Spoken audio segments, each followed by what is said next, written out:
आज की कहानी का नाम है पिता और पुत्र, एक नैतिक कहानी। एक बार मनोरंजन नाम का एक बूढ़ा आदमी था जो अपनी पत्नी के साथ गांव में रहता था। उसका एक बेटा था जो काम के दौरान गांव से दूर एक शहर में रहता था। मनोरंजन अपने बेटे से मिलना चाहता था, इसलिए उसने अपने बेटे से मिलने के लिए शहर जाने का फैसला किया। वह अपने बेटे से मिलने के लिए बहुत उत्साहित था, लेकिन दुर्भाग्य से किसी और ने घर का दरवाज़ा खोला।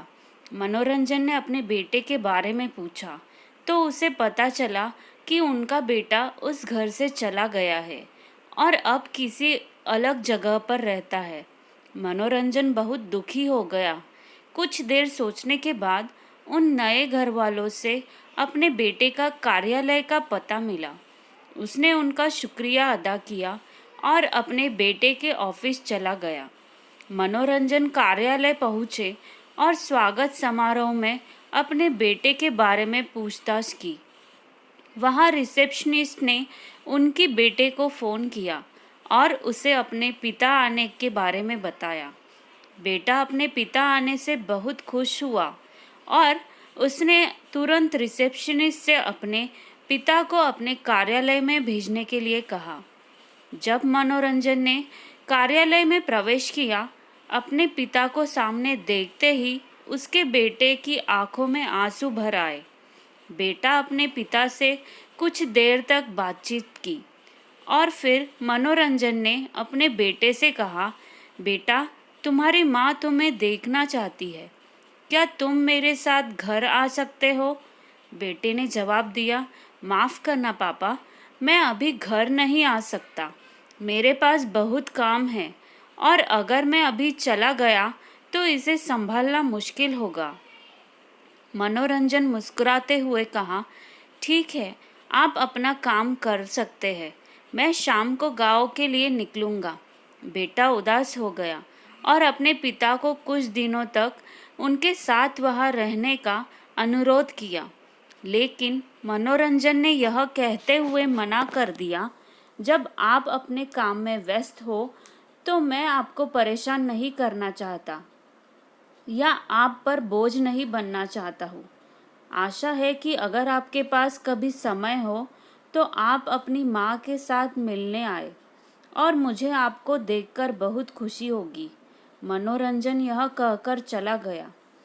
कुछ दिनों के बाद बेटे को अपने काम से कुछ समय मिला और उसने अपने पिता के आने के बारे में सोचा। वह चिंतित हो गया और उस समय अपने पिता को अकेला छोड़ने के लिए खुद को दोषी महसूस किया। इसीलिए उसने अपने कार्यालय से छुट्टी ली और अपने माता पिता से मिलने के लिए गांव चला गया। लेकिन यह देखकर चौंक गया कि उसके माता पिता उनके घर पर नहीं थे। जब उसने पड़ोसी से पूछताछ की तो वह यह जानकर चौंक गया कि उसके माता पिता इस जगह को छोड़कर अब दूसरी जगह चला गया है। बेटे को पड़ोसी से नए जगह की पता चली और वह वहां पहुंचा। बेटे ने देखा कि वह जगह कब्रिस्तान की तरफ लग रही थी। उसकी आंखों में आंसू भर आए और वह डर कर धीरे धीरे उस जगह की ओर चल पड़ा। दूर से देखा, एक हाथ उनके तरफ लहरा रहा है। उसने गौर से देखा तो उसे पता चला वह उनके पिता है। उसने दौड़ा और अपने पिता को गले लगा लिया। उसकी पिता मनोरंजन ने कहा, क्या हुआ है, तुम क्यों रो रहे हो? बेटे ने कुछ नहीं कहा और अपना सिर नीचे कर लिया। मनोरंजन ने अपने आंसू पोंछे और कहा, तुम उदास क्यों हो, क्या कुछ गलत हुआ है? बेटे ने जवाब दिया, नहीं पापा, बस मैंने कभी आपको इस हालत में देखने के बारे में नहीं सोचा था। तुम यहाँ क्यों रह रहे हो? गांव में उस घर को क्यों छोड़ा?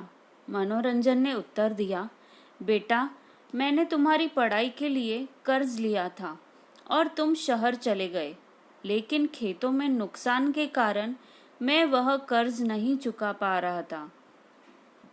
मैं तुम्हारे पास गया, लेकिन तुम पहले से ही अपने काम को लेकर परेशान थे और मैं इस समस्या का बोझ आप पर नहीं डालना चाहता था।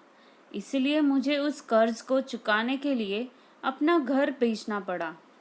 बेटा गुस्सा होकर कहा, लेकिन तुम मुझे बता सकते थे, मैं तुम्हारा बेटा हूँ।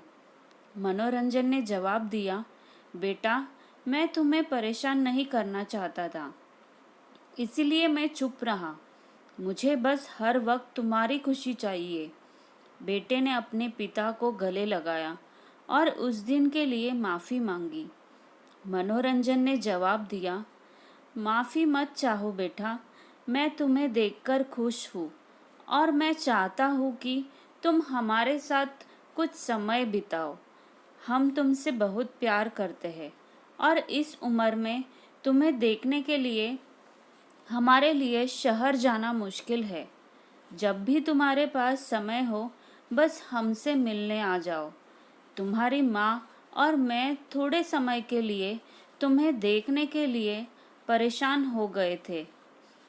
इस कहानी से हमें यह शिक्षा मिलती है कि माता पिता के लिए समय निकालें जब उन्हें उनके बुढ़ापे में आपकी आवश्यकता हो। उन्हें पीछे मत छोड़ो, क्योंकि वे आपकी सफलता का सही कारण है। मुझे आशा है कि आप इस कहानी से ज़रूर कुछ ना कुछ सीख लेंगे और इस कहानी को लाइक और शेयर ज़रूर करेंगे और मुझे कमेंट में लिखकर ज़रूर भेजिएगा कि आपको आज की कहानी कैसे लगी और मेरे चैनल को सब्सक्राइब कीजिएगा। धन्यवाद।